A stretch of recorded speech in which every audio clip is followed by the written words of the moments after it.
George Michael's lover Fadi Fawaz arrives at Highgate Cemetery for pop icon's funeral. Fadi Fawaz raced to Highgate Cemetery this afternoon as friends and family gathered to pay respects to George Michael more than 3 months after his death.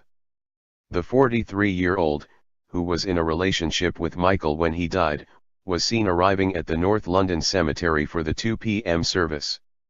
Fawaz had earlier been seen going for a walk in Camden, but raced back home when a reporter told him that the singer's funeral could be held today.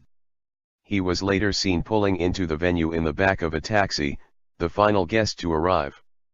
It is not known whether Fawaz had been invited to the ceremony after he admitted that he knew nothing about the plans.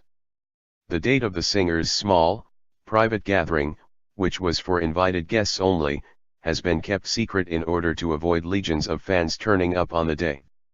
Today, a total of 16 blacked-out limousines, including Mercedes and Jaguars, were seen arriving at the cemetery. The drivers held up numbers printed on paper before burly security staff on the gates let them through. Each time a car went through, security put up black tarpaulin across the cemetery's gates and fencing. There was no hearse, and the body of the 53-year-old singer is believed to have arrived inside a private ambulance. Michael's former Wham! Bandmate Andrew Ridgeley was understood to have left his home in southwest England yesterday and spent the night in London before attending the service.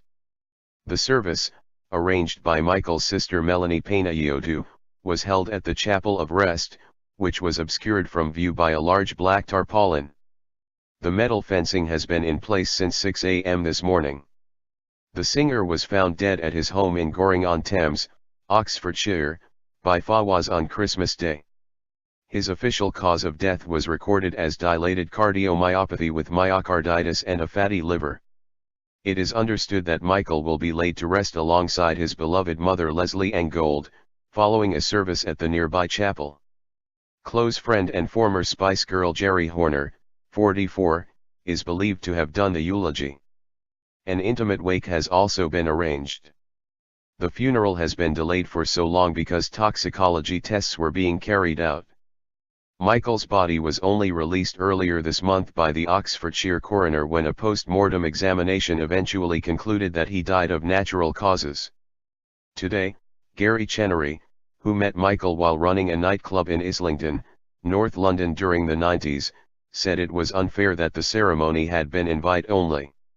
He said, "I heard Andrew Ridgeley had come up from Devon last night and spent the night in London. I have known George since I was 19, he would be horrified by this.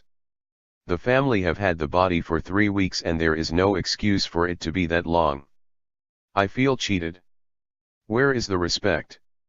He had a lot of friends outside of his family, all I wanted to say was goodbye." Highgate Cemetery opened in the 19th century and already hosts the graves of a number of famous names, including Karl Marx, George Eliot, and painter Henry Moore. A message on the North London Cemetery's answer phone says, "Welcome to Highgate Cemetery. If you're phoning about George Michael, I'm sorry, we haven't got it."